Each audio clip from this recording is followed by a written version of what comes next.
Gazette du Togo, une vision sur l'actualité togolaise et sur le monde. Depuis presque 3 ans, le mouvement du peuple pour la liberté traverse une zone de turbulence. Le torchon brûle entre le président Pascal Cossili Adjamabo et certains membres de son ancien bureau, une guerre de leadership qui empoisonne ce jeune parti dénommé les Ablorédio. Le dimanche dernier, le camp de Pascal Cossili Adjamabo a tenu un congrès statutaire électif qui, selon lui, met fin à ce désordre. Il reprend les rênes de cette formation politique pour les 3 prochaines années. Est-ce la fin des mésententes au sein de cette formation politique? Il est avec nous. Monsieur Pascal Cossili Adjamabo, encore bonjour. Bonjour, et bonjour tous les auditeurs. Les auditeurs veulent savoir qui est Pascal Cossili Adjamabo. Oui, et ma fonction principale, c'est d'être professeur de mathématiques et d'économie à Sorbonne Université. C'est la plus grande université française et la plus grande université européenne. Et du point de vue politique, je suis d'abord le fondateur et ensuite le président national, et élu au premier congrès et reconduit au second congrès qui a eu lieu dimanche dernier, le 16 janvier. Et selon nos recherches, vous êtes auteur d'une plus de 24 publications par rapport aux recherches en algèbre, et vous officiez dans les universités américaines et africaines, même pourquoi pas françaises. Qu'est-ce qui vous a amené en politique, M. Pascal Cossili Adjamabo? Oui, c'est une bonne question. Et c'est le souci de faire du bien à une grande échelle. Je rencontre beaucoup de personnes qui ont vraiment le souci de faire du bien autour d'eux. Il y a des organisations humanitaires. Et même Jésus qui a passé toute sa vie à faire le bien, il n'a pu faire le bien qu'un petit nombre de personnes. Alors que avec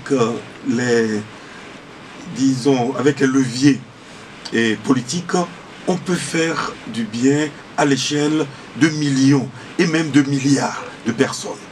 Le Togo a à peu près 8 millions de personnes, et avec les leviers qui sont à notre disposition, on peut faire du bien.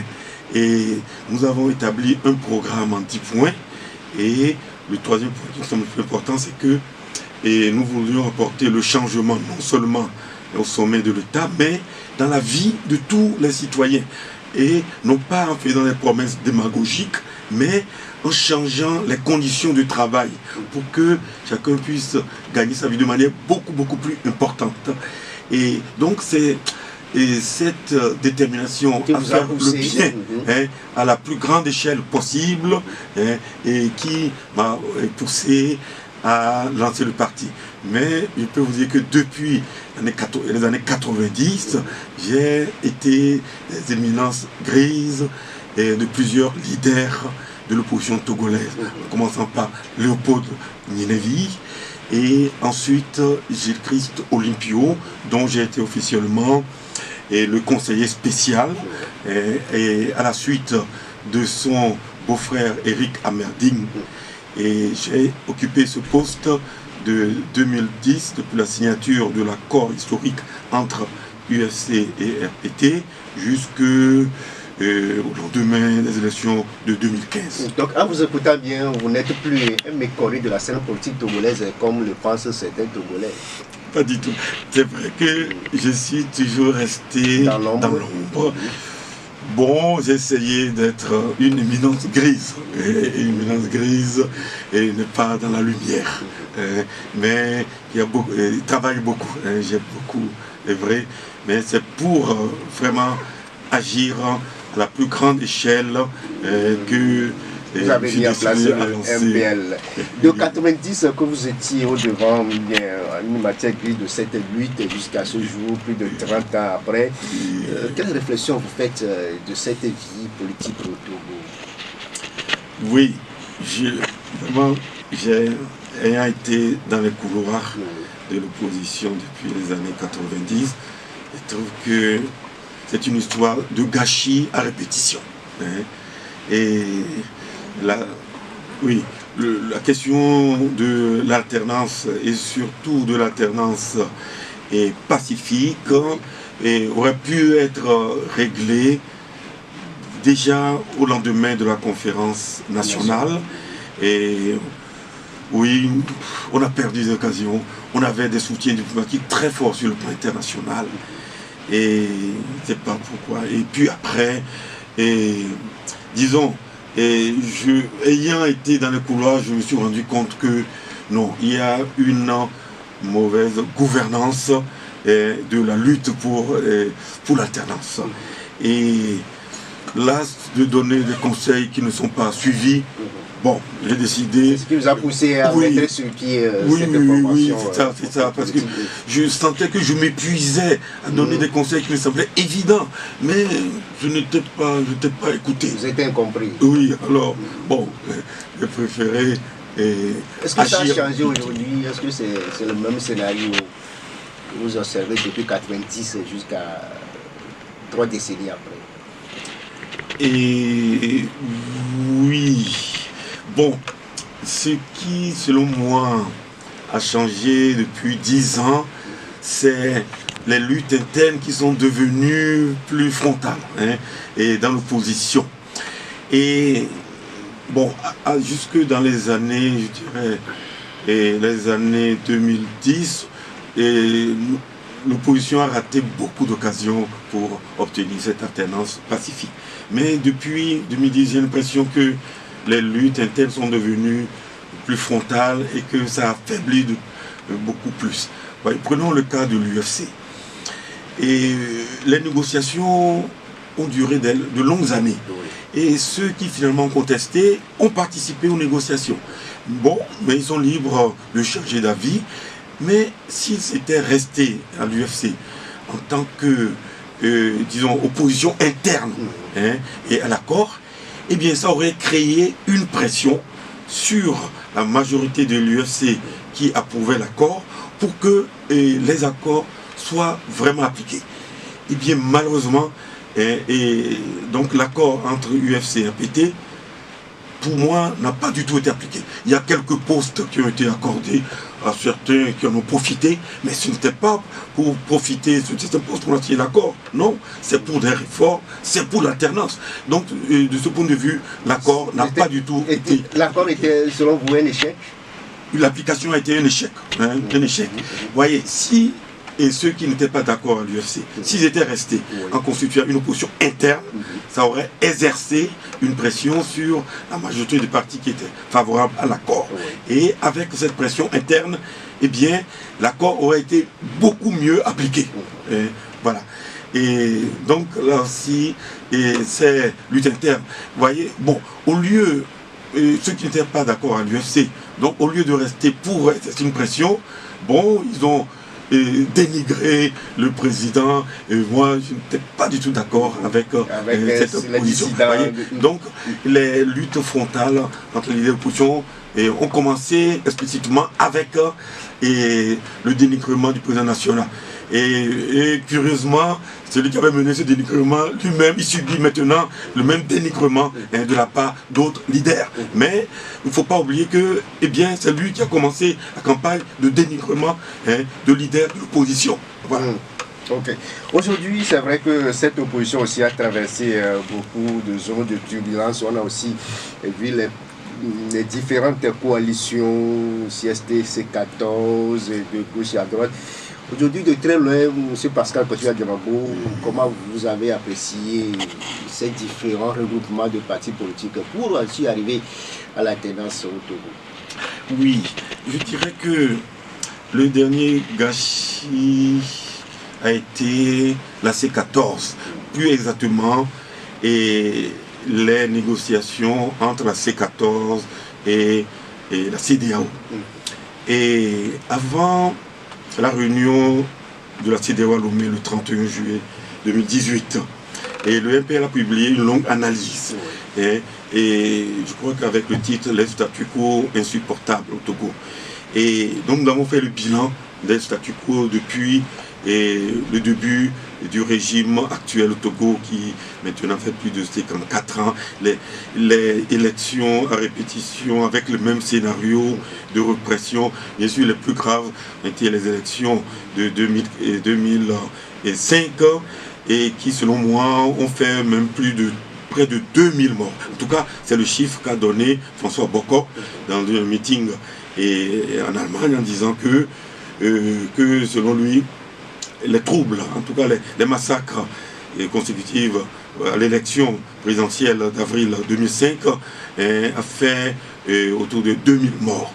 Et on sait que l'ONU a publié un rapport avec un chiffre de 500, mais l'auteur de Dou Dien a témoigné qu'il avait présenté un rapport avec, je crois, 1500 morts, était d'autorité que un membre influent du Conseil de sécurité l'a obligé de réduire arbitrairement le nombre à 500. Donc le nombre 500 ne correspond pas du tout à la réalité des nombres de morts. Mais c'est du même ordre que les morts de Soweto en 72, et qui a été le nombre de morts de Soweto, qui était de l'ordre de 500, a quand même provoqué le début de la fin du régime de l'apartheid. Oui. Donc, il faut dire que les plus graves, en ce qui concerne les élections, ça a été en 2005. Mais c'est le même scénario qui se répète depuis la première élection présidentielle de 93, 98, 2003, 2005. Oui. Donc c'est le statu quo et non, il faut donc publier une analyse pour que la CEDEAO tienne compte de ce statu quo. Mais je me suis rendu compte que même les partis membres de la C14 ne défendaient pas suffisamment les intérêts de l'opposition accepter de participer aux négociations sans la libération des prisonniers politiques. Or, c'était des prisonniers qui ont été faits pendant les manifestations déclenchées le 17 août 2017. Donc, c'était déjà une erreur d'accepter les négociations sans la libération. La preuve, dans la feuille de route, les chefs d'État de la CEDEAO, ils n'ont demandé aucune libération. Donc, non seulement les leaders n'ont pas fait la libération, n'ont pas obtenu la libération des prisonniers avant la discussion, mais dans la feuille de route, il n'y a aucune demande de libération des prisonniers politiques.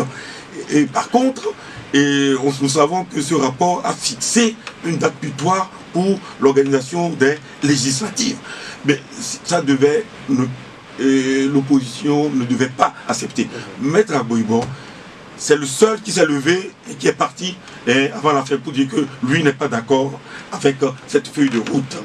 Et donc, après la publication, le MPL a publié une analyse pour expliquer en quoi cette décision était injuste et était dangereux. Dangereux par rapport, par exemple, à ce qui s'est passé en 2005, que ça risquait de provoquer une répétition. Donc c'était dangereux.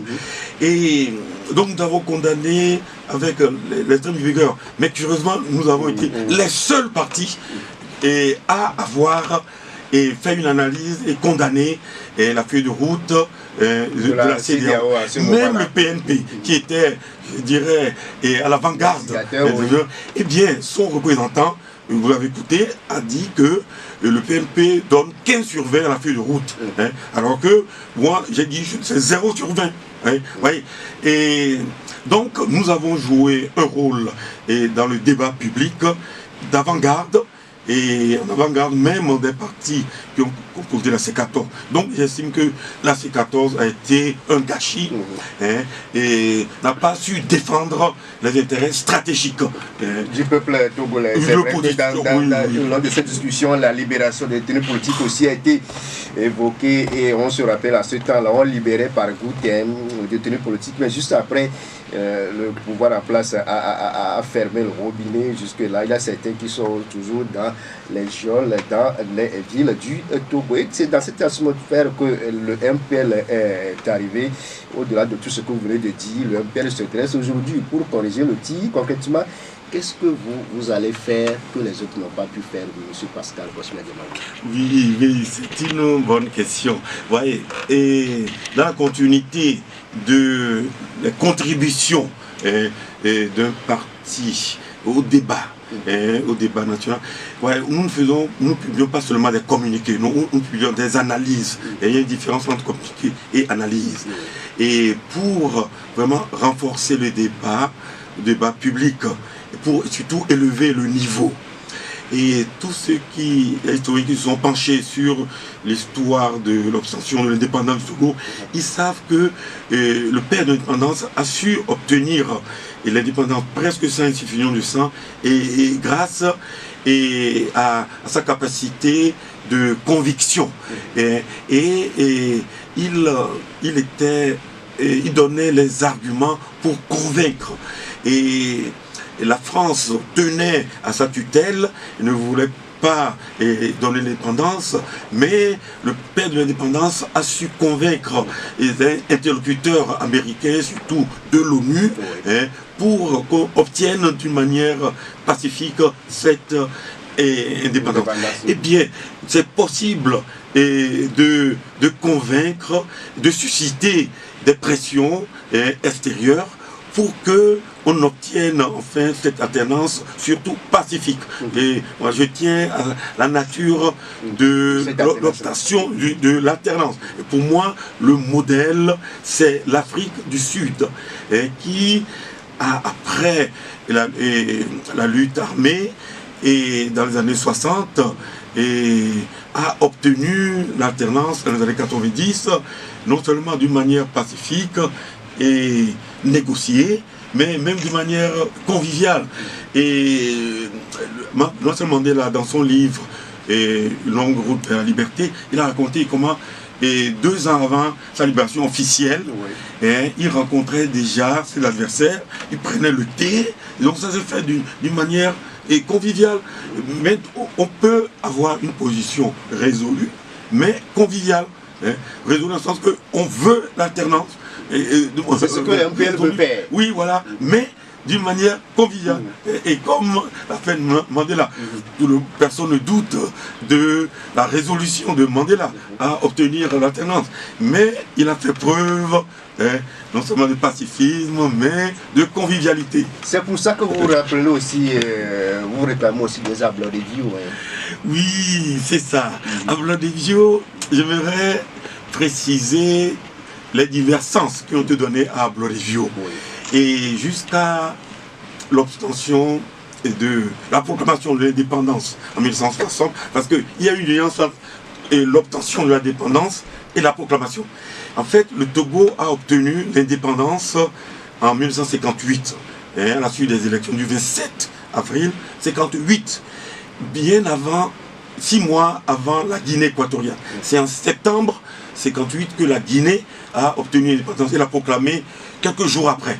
Mais le Togo l'a obtenu en 1958, mais le leader en sage a préféré attendre. Parce qu'on n'était pas à ce moment prêt. Oui, vous voyez, c'est un exemple qu'on ne cite pas souvent de la part d'un homme politique et de l'écoute de l'adversaire politique. On sait que son adversaire politique, c'était son beau-frère Nicolas Grunitzky, qui défendait l'autonomie et puis qui renvoyait, disons, l'indépendance à plus tard, sans fixer de date. Alors que les partisans du parti de Sibani Sonipio réclamaient l'indépendance immédiatement. Mais quand il a obtenu, c'est comme si il a voulu tenir compte de la position de son adversaire politique. Il a pris 2 ans, il a mis 2 ans avant de proclamer ce qu'il a obtenu.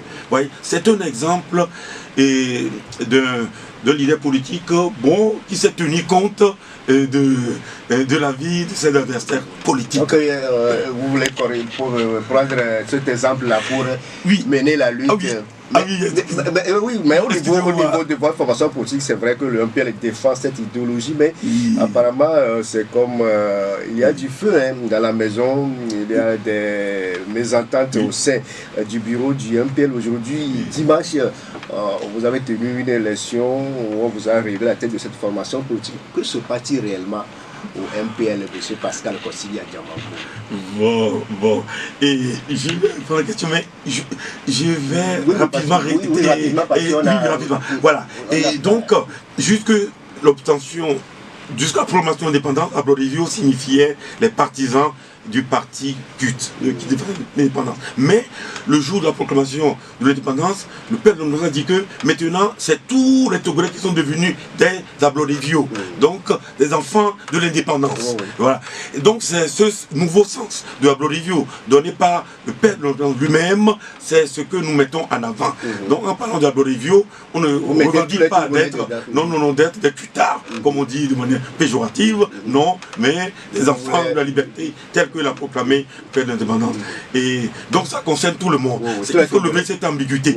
Je comprends que à Bolivie, certains comprennent que c'est les partisans du culte qui ont fait aussi. Tous les Togolais qui sont les enfants de l'indépendance. Oui, voilà.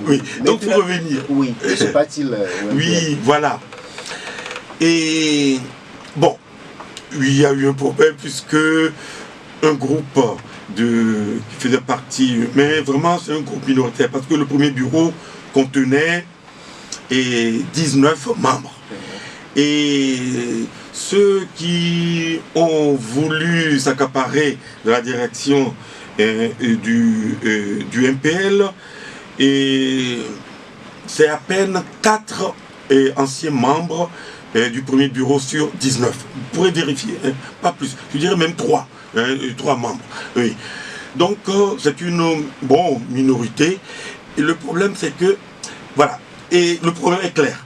Et tous les partis sont régis par les statuts. Mais ce ne sont pas tous les partis. Même la circulation en ville est régie par le code de la route. On ne peut pas fonctionner sans respecter les statuts. Et l'article 16 a été clair. Il dit que le congrès extraordinaire ordinaire est convoqué par le président pour qu'il soit valable et présidé par le président pour qu'il soit valable. Eh bien, après le congrès constitutif de 2018, un an après, et le secrétaire général de l'époque voulait qu'on refasse un congrès extraordinaire pour redynamiser. Bon, je n'en voyais pas vraiment la pertinence. On était à peine à une année du congrès. Bon, on a essayé, mais c'était sous condition qu'on devait réunir certaines conditions d'organisation. Comme ces conditions n'ont pas été réunies, eh bien, en tant que président, j'ai annulé la convocation de ce premier congrès extraordinaire. Et donc, l'ai annulé, je ne l'ai pas présidé. Donc, d'après les statuts, il n'y a pas eu de congrès extraordinaire. Que le congrès du 27 avril 2019, c'est vous qui l'avez convoqué. Oui, c'est à ce moment où vous avez même, non, justement. Vous avez même remplacé, vous étiez justement, là. Justement, oui. Non, il a dit que je l'ai convoqué en précisant de manière conditionnelle si certaines conditions étaient remplies. Mais comme ces conditions ne sont pas remplies, une semaine avant, j'ai signé un autre décret pour annuler. Le congrès. Ah oui. Donc, le congrès qui avait été convoqué est annulé. Et donc, le président n'a pas présidé du congrès. Donc, du point de vue statutaire, ce n'est pas valable. Et ça, ce sont des demi-lettrés qui font ce raisonnement disant que le président a convoqué et qu'il n'était pas là. Et même si le président avait convoqué, alors que le ministère d'ailleurs de la maison territoriale a les copies de l'annulation. Donc ce sont des demi-lettrés qui colportent de faux arguments juridiques. Mais les statuts disaient que même si c'était convoqué, si le président n'est pas là, les statuts disent que ça n'a aucune validité. Et donc, en tant qu'universitaire, je ne vais pas perdre mon temps à discuter avec des illettrés. Les uns d'eux, ce ne sont pas des illettrés. Oui, on a besoin. Mais pour le congrès du 10 janvier 2020, qui a quand même vu un nouveau bureau présidé par la dame Koubi Ale et Maouton, est-ce qu'à ce temps-là, vous avez quand même reconnu que vous n'étiez plus président? Non, dites, et il y a un numéro 67 qui a dit qu'une fois qu'on a dépassé les bornes, il n'y a plus de limite. Donc, quand un groupe ultra-minoritaire du premier bureau a dépassé les bornes en organisant en prétendant organiser un premier congrès extraordinaire, il n'y avait plus de limite. J'ai entendu dire qu'ils ont organisé 2 autres congrès à la suite de ça. Mais ça n'a aucune valeur juridique. Je veux dire que c'est vraiment le comportement, non, moi je dirais même pas du démilitary. Mais pourquoi est-on arrivé jusqu'à ce stade, M. Pascal Diamagoué? Disons que c'est dans la nature humaine que de temps en temps, certaines personnes soient portées à la dérive. Mais une dérive qui peut aller jusqu'à la trahison. Et même parmi les 12 fidèles choisis par Jésus, bon, il y a un qui non seulement l'a trahi, mais l'a vendu. Et avec, il paraît, 30 pièces d'or ou bien d'argent, voyez. Et c'est arrivé à Jésus, et c'est arrivé aussi au père de l'indépendance. Et parce que le mouvement Juvento, qui était aussi un fer de lance de l'indépendance, était la branche de jeunesse du culte. Donc vous vous sentez être trahi par vos anciens collaborateurs, si on vous comprend bien. Mais l'autre problème, c'est que vous n'êtes jamais disponible. Vous êtes responsable de MPL, mais vous venez rarement au Togo. Comment comptez-vous diriger, faire une lutte avec cette formation politique en étant quand même à des milliers de kilomètres Non, c'est un faux problème. Et tout ça, c'est des raisonnements de démilitarisés. Voyez, le parti le plus fort qu'a connu le Togo depuis le début de la démocratie, c'est l'UFC. Bon, enfin, la scission de l'UFC qui a affaibli l'UFC. J'écris sur l'Olympionné. Jusque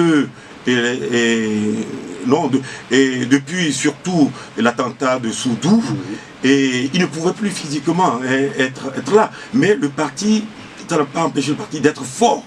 Et de nos jours, on peut travailler en constante coordination avec les collaborateurs sur place, et surtout, depuis le Covid, et avec la possibilité d'organiser des réunions des réunions par Zoom ou bien par d'autres. Non, c'est le faux problème. L'exemple de l'UFC avec son leader charismatique et qui a su créer un parti très fort avant la scission du parti. C'est un exemple pour montrer que non, on peut être loin. Disons, contribuer à créer un parti très fort sur le terrain. Donc, voyez, ceux qui ne sont pas habitués au raisonnement, ils pensent que dès qu'ils ont une idée, que l'idée vaut de l'or. Ça, c'est des débats. Donc aujourd'hui, même si vous êtes là, vous pouvez diriger le MPL. Quel MPL vous dirigez aujourd'hui, M. Pascal Diamagoué? Oui, je dirais que nous voudrions continuer ce rôle de contribution substantielle au débat. Au débat. C'est, je crois, ce qui a fait l'identité du MPL quand le MPL a été créé. Et cela a été stoppé avec les problèmes internes, mais nous allons reprendre. Mais nous allons continuer aussi l'implantation sur le terrain. Et dès le départ, nous avions le souci de développer des actions humanitaires. Malheureusement, il faut des moyens pour vraiment développer. Donc, dès que les moyens seront là, nous allons ajouter à l'implantation sur le terrain des actions humanitaires en attendant de pouvoir accéder au pouvoir pour agir, pour faire le bien et à plus grande échelle. Oui. Donc, contribution au débat politique et enracinement local du MPL et les actions humanitaires au profit des populations. Est-ce aujourd'hui la légalité et la légitimité sont de votre côté? Non, il n'y a jamais eu le moindre doute là-dessus. Et notamment au niveau du ministère de l'administration culturelle. Je peux vous assurer, aucun doute. Bon, à la création du MPL, beaucoup de médias ont rapporté, donc tout le monde sait que je suis le fondateur, et notamment au niveau du ministère de l'administration territoriale. Donc c'est votre nom qui est sur le récépissé. Mais oui, pas seulement sur le récépissé. La fondation d'un parti, c'est d'abord une conception idéologique. Et ensuite, malheureusement, c'est aussi un support financier. Hein. Et bon, j'ai été fondateur en tous les termes. Et c'est au vu aussi de tout le monde, non seulement de la presse. Président fondateur, mais non. Donc, c'est... Le MPL qui a enregistré au ministère de la décentralisation sur le numéro 0943 sous votre nom. Oui. Mais on a vu que lors de ce congrès dimanche, les autres membres du bureau, à l'instant de la dame Koumi, Pascal Yibé, Romeo Olympio, ne sont pas dans la salle, n'ont pas participé à ce congrès. Est-ce dire qu'ils ne sont plus membres du MPL? Quels sont leurs réservés? Oui. Bon, quoi qu'il en soit, les membres du bureau, ils ne sont pas membres à vie. Et puis, les trois personnes citées, bon, je vais dire que... Il y a d'autres, mais bon, c'est... Oui, non. Dans l'ancien bureau, je vais dire qu'il y a 3 ou 4. Je ne suis pas sûr qu'il y ait un 4e membre de l'ancien bureau qui soit actif dans cette... disons que dans la branche qui prétend faire dissidence. Donc, c'est pourquoi il disait que 4 membres de l'ancien bureau sur 19. Bon, et maintenant pour reprendre les choses en main, et nous avons pourquoi réfléchi... ils ne sont pas venus? Et bon, disons que ces 3 personnes citées ayant été vraiment les leaders les plus actifs de cette dissidence, je crois que ce n'est pas indiqué hein, qu'il continue dans un nouveau bureau. Bon, et la question de l'unité reste ouverte. Si ceux qui ont mené cette dissidence, bon, s'ils reviennent à eux-mêmes et si sincèrement ils voudraient que on reparte sur les bases du départ, nous sommes ouverts à cela. Oui. Mais je crains que par orgueil, il n'a cette faille qu'ils veuillent peut-être créer un autre mouvement. Mais dans ce cas, je leur souhaiterais bon vent. Oui, c'est ce que les gens disent et on a vu ce qui s'est passé à l'UFC, vous venez de le dire, avec les dissidents qui ont créé une autre formation. On a vu le cas aussi du comité d'action pour le renouveau. Est-ce que le MPL ne va pas subir le même sort en analysant ce qui est en vous? C'est possible, mais je vous dis que la création d'un parti, ça suppose une conception intellectuelle, mais malheureusement ça suppose des moyens logistiques et financiers. Bon, il ne suffit pas de vouloir créer un parti, il faut avoir les moyens de créer un parti. Vous pensez qu'ils n'ont pas ces moyens-là? En tout cas, je leur souhaite bon vent s'ils veulent faire quelque chose. Vous avez parlé que vous avez chassé à la tête de cette formation politique les poutistes. Est-ce que vous n'êtes pas trop excessif? Bon, en fait, ce n'est pas vraiment le terme que j'ai utilisé. Et bon, disons que le chairman du Congrès a utilisé le terme de putschiste, c'est vrai, mais personnellement je ne l'ai pas utilisé. Oui. Mais je confirme que au Congrès, le terme de putschiste a été... mais pas... bon, c'est pas vous. On marque la pause et on revient avec notre invité, M. Pascal Kosivia Djamagbo, le président du MPL, le Mouvement pour la Liberté. Et qui est avec nous. Juste après cette courte pause, on le retrouve et on vous donnera aussi vos réactions téléphoniques sur le numéro 22 21 80 80 92 02 80 63. Mouvement du peuple pour la liberté, son président, c'est notre invité pour ce débat, M. Pascal Kosivia Djamagbo, qui est avec nous depuis le début de cette émission. Monsieur Pascal Djamagbo, en vous écoutant aujourd'hui, vous êtes le président du MPL reconnu par le ministère de l'administration territoriale. Oui, exactement. Et pour moi, il n'y a aucune discussion sur la légitimité au MPL. Il n'y a qu'un seul MPL dont la légitimité indiscutablement revient à son fondateur et à son président national, élu en 2018 et reconduit en 2022. Non, il n'y a aucune ambiguïté. Bon, il y a eu ce mouvement de dissidence, mais qui est resté très minoritaire par rapport aux membres du bureau et du congrès constitutif. Il y avait 19 membres et selon moi, il n'y a que 3 membres sur 19. Donc si les jours à venir, on découvre un autre MPL ou autre formation politique qui... Ah non. Ce n'est pas vous. Non, non, c'est illégal. Et non seulement illégitime, mais illégal. Illégal. Bon, libre à ceux qui ont commencé l'aventure du MP avec nous, de vouloir prendre leur liberté, de voler de leurs propres ailes. Mais dans ce cas, je leur souhaite bon vent. Et s'ils préfèrent, je dirais, tracer leur chemin et dans un autre cadre de parti politique, bon, je souhaite bon vent, mais la légitimité, la légalité que j'incarne ne peut pas être discutée. Okay. Vous êtes reconduit à la tête du MPL dimanche lors de ce congrès.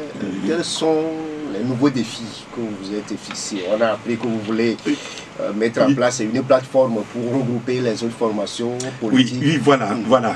Et à part ce que... Disons que, à part les objectifs prioritaires d'animation du débat, et surtout d'élever le débat national à un niveau, et en dehors de cela, notre souci, c'est d'abord de réunir la famille qui se revendique de Ablodé. Et parmi les partis politiques qui revendiquent d'Ablodé, bon, il y a l'UFC, mais il y a l'ANC, et il y a même le MPTD de Abriomé, utilisait souvent le slogan Ablodé, Ablodé Badia. Ouais. Bon, c'est presque un héritage commun à tous les Togolais, mais tous les partis qui voudraient, je dirais, actualiser l'héritage d'Ablodé, souhaiteraient que on se réunisse pour voir quelle forme trouver. Et est-ce que le regroupement peut aller jusqu'à un parti unique ou bien certaines... Voilà, la question est ouverte. Et bon, j'en ai discuté sérieusement avec le leader historique de l'UFC, et je suis en contact avec tous les autres partis qui revendiquent l'héritage de Ablodé. Donc nous espérons aboutir à un résultat. À part ça, quels sont les autres défis? Et voilà. Et l'autre défi, c'est créer un cadre de prise de position pour tous les partis qui le souhaitent. Et notamment, ce qui m'a fait penser à ça, c'est la crise malienne. Beaucoup de personnes se sont indignées et des décisions officielles prises contre un pays frère africain. Et nous estimons que c'est l'occasion qu'un regroupement de partis prenne position pour défendre un pays frère qui est persécuté par, je dirais, de nouveaux rois négriers africains. On appelle rois négriers les rois qui étaient, disons que, sous les ordres, en tout cas, qui étaient en commerce avec des blancs et qui acceptaient de vendre leurs propres frères à des blancs. Nous savons que tout ce que subit le régime du Mali actuellement, c'est à cause de l'ancienne puissance coloniale. Et les pays, ou bien les représentants officiels des pays, qui, je dirais que se prêtent au jeu de la France pour vendre leurs propres frères aux Blancs, eh bien, ils reproduisent ce comportement des rois négriers. Et non, nous ne pouvons pas accepter cela. Et par exemple, s'il y a un regroupement de partis, c'est urgent que ce regroupement prenne position sur la question du Mali. Bon, nous savons que le PNP a pris position individuellement, mais ça aurait plus de poids si un groupe de partis prend position sur la question du Mali. Quand vous écoutez bien, vous prenez l'union de l'opposition? Bon, je dirais que ce serait une première étape vers l'union. Parce que s'il y a ce regroupement de partis pour prendre position, et après cette prise de position, je crois que l'idée d'une forme d'union pourrait germer. Bien sûr, quand on regarde l'histoire de la démocratie on n'a pas 90. écouté le MPL sur ce concept-là, l'union de l'opposition. C'est vrai que vos frères de l'opposition, certains en ont parlé, mais on n'a pas écouté. Oui, c'est vrai. Qu'est-ce que le MPL pense aujourd'hui? L'union de l'opposition, est-ce l'arme pour aller à l'alternance aujourd'hui? Oui, voilà. Je crois que ce que nous avons proposé au Congrès, et ça peut être le début pour l'union de l'opposition, que nous commencions à prendre position ensemble sur des questions essentielles. Et petit à petit, on pourrait arriver à une sorte de plateforme plus solide de l'opposition togolaise. Disons que la perspective de cette plateforme de toute l'opposition togolaise n'exclut pas le regroupement de tous les partis politiques qui revendiquent l'héritage de Ablodé. Et dans mon esprit, si ce regroupement se fait, il pourrait être le fer de lance de l'union de toute l'opposition. Avec Madame Adjamako, est-ce que c'est la même famille pour un auditeur qui vient de m'envoyer le message? Oui, comme on dit chez nous, nous sommes frères, même père, même mère. Et nous avons vraiment la meilleure entente. Et ici, d'une famille de 9 enfants total, et Brigitte Adjamako est l'enfant qui me suit directement. Donc nous sommes vraiment très proches sur tous les plans. On va prendre M. Yao qui est au bout du fil. M. Yao, bonjour. Bonjour. Oui. C'est la première fois que j'appelle même pour intervenir dans ce genre d'émission. Bienvenue. Merci beaucoup. Ouais. S'il vous plaît, monsieur, vous ne voyez pas que l'opposition togolaise n'a pas besoin d'être confiée dans ce propos, quel que soit le propos qui anime votre quartier. Parce que je vois que dans votre cas, vous êtes trop grossier, que l'opposition togolaise n'a pas besoin de ça maintenant. Il faut être humble pour pouvoir être accompagné par le peuple. Donc, c'est ce que j'ai à vous reprocher.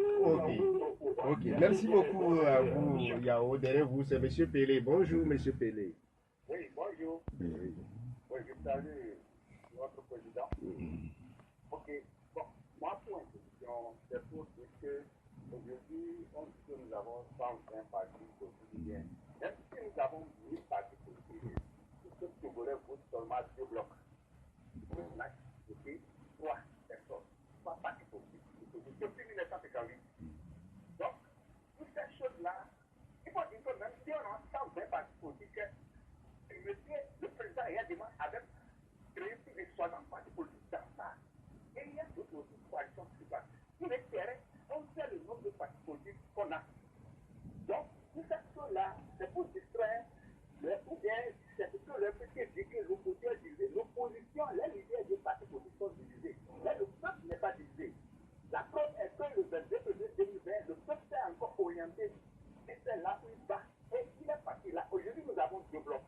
Et que notre président même le sait, que notre président même le sait, il est dans quel bloc? Il y a un bloc qui est pour la terre et qui cherche le changement. Et il y a un bloc qui est pour la monarchie, qui installe la monarchie dans le pays. Il est dans quel bloc? Merci. Merci beaucoup à vous, Pélé. David, bonjour. Bonjour. Allez-y, David, on vous écoute. Salut le plateau. On vous salue aussi.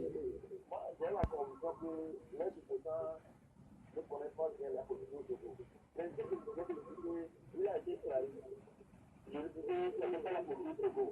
Mais ce que nous avons publié aujourd'hui, il y en aura encore. Mais qui feront les décisions dans le cadre de la partie, c'est que je ne peux pas le faire déjà. C'est pourquoi il faut commencer il peut pas comme ça, cette chose-là. Deuxième question, il vient de dire qu'ils vont négocier, il y a 5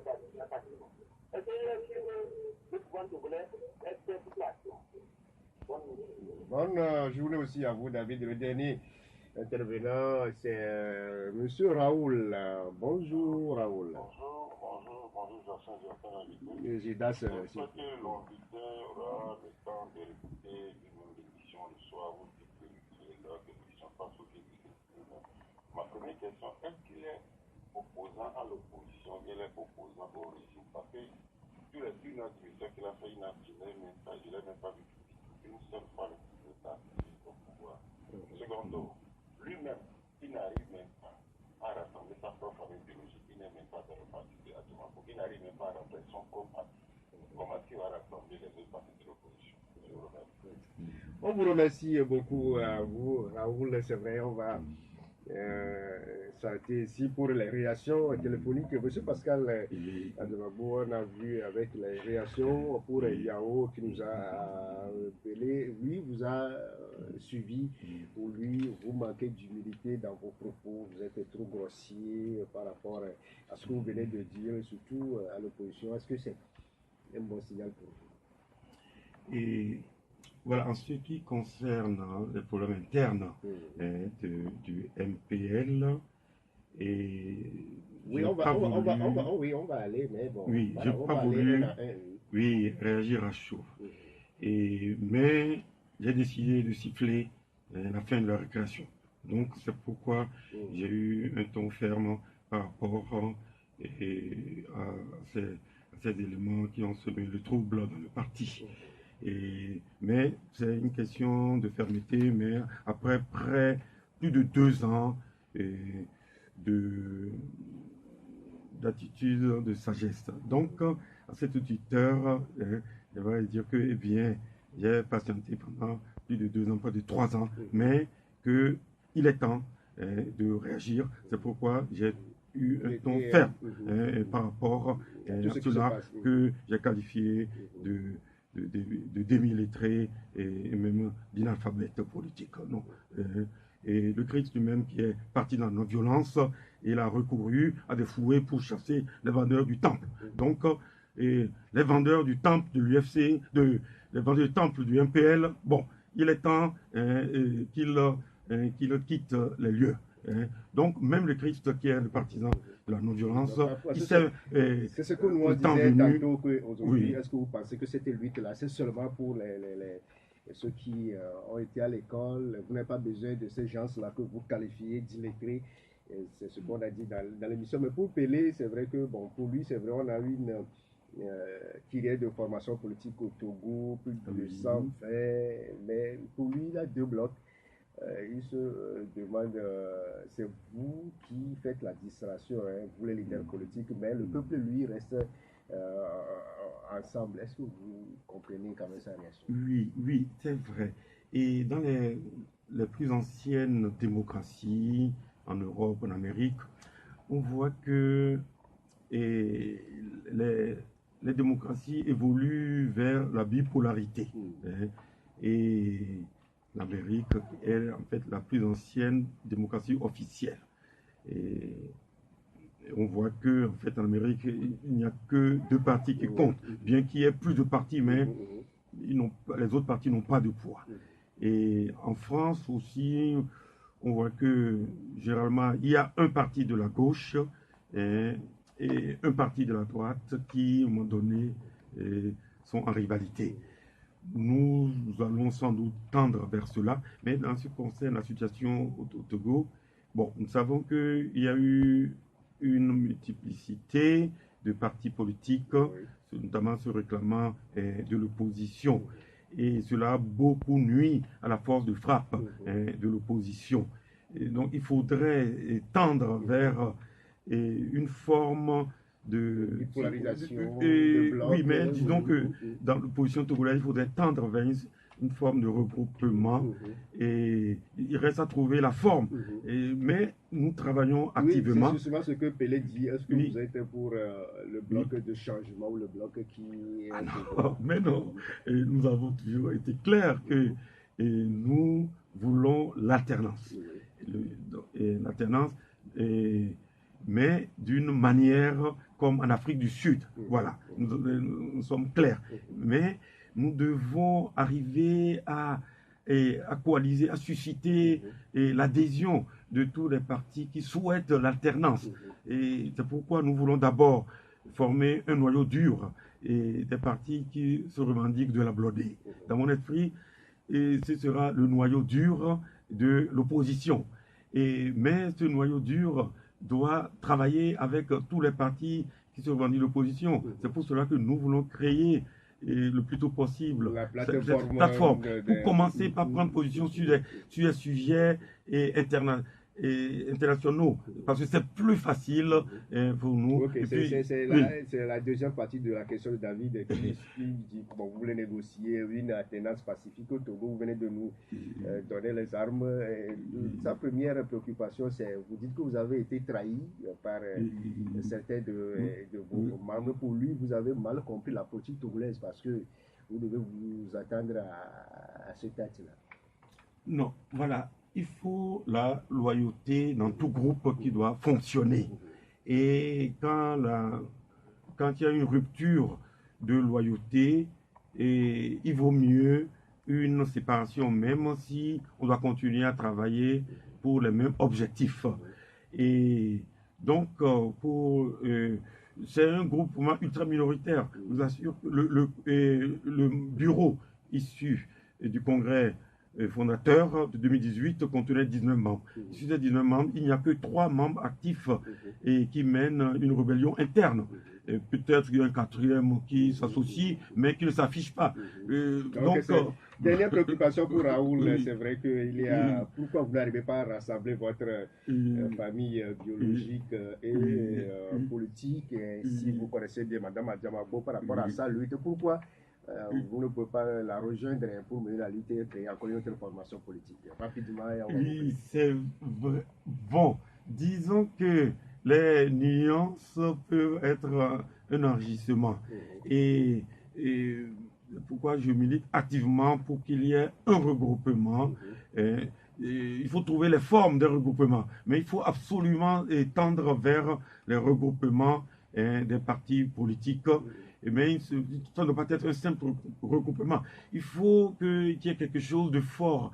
Et par exemple, les prises de position avant et après la conférence de la CEDEAO, nous avons été les seuls à nous battre. C'est avoir un regroupement fort. Nous sommes arrivés à la fin de cette émission. Malheureusement, M. Pascal Kossi un mot en guise de conclusion rapidement pour boucler cet entretien avec vous. Oui. Bon, je dirais que quelles que soient les difficultés que rencontre l'opposition pour atteindre l'objectif de l'alternance, il ne faut pas se décourager. Il faut plutôt essayer d'améliorer les moyens de lutte pour atteindre cet objectif de l'alternance. Voilà, je tiens à dire cela. Il faut plus que jamais mobiliser les énergies pour une alternance.